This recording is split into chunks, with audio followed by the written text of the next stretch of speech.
Margaret's mornings were a routine of quiet loneliness.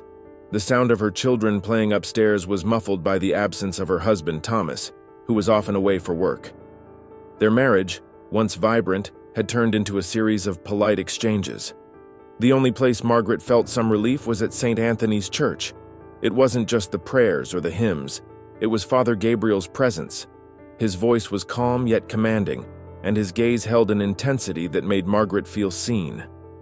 One stormy evening, after a heated argument with Thomas over the phone, Margaret found herself at the church once again. Gabriel was there, lighting candles. Seeing her tear-streaked face, he approached her.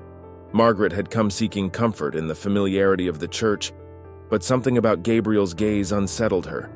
This wasn't the look of a priest offering spiritual guidance. This was something more human, something forbidden. "Sometimes I feel so lost, Father, even my prayers feel hollow. Even in silence, God hears you, Margaret. But if you ever need more, know that I'm here to listen." That night, their hands brushed briefly. It was nothing, but it was everything. Both felt the electricity of the moment, but said nothing.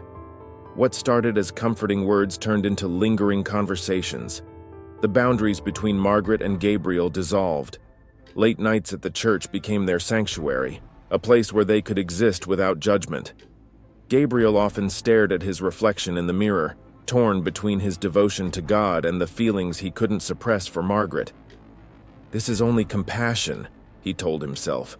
Yet every time she smiled, he felt the weight of his vows cracking. "Margaret, we cannot keep meeting like this. It isn't right. Right? Gabriel, I've spent my life trying to do what's right. But with you, for the first time, I feel alive." Thomas, back from one of his trips, began noticing Margaret's distant demeanor. She seemed happier, but also distracted. One night, he followed her. She slipped into the church and stayed there for hours. At first, Thomas thought Margaret's newfound devotion was something to admire. But her late-night visits to the church, her glowing face when she returned, they weren't signs of peace.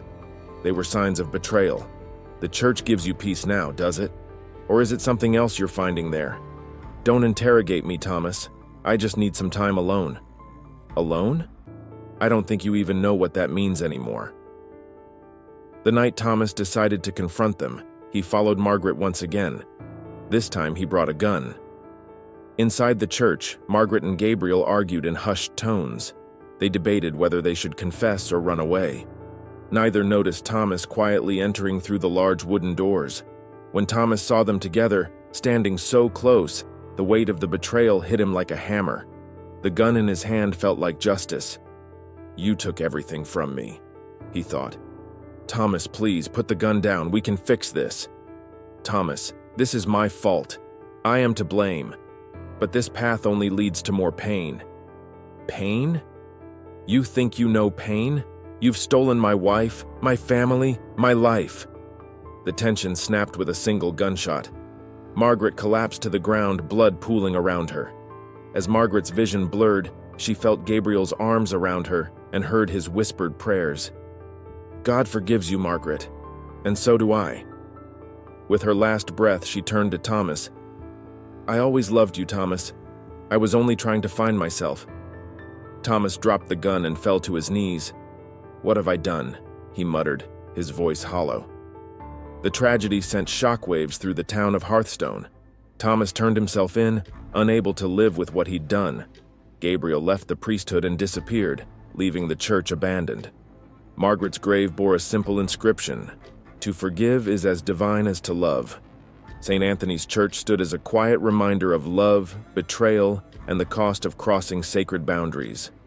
Though the story faded with time, the whispers of what happened within its walls never truly disappeared.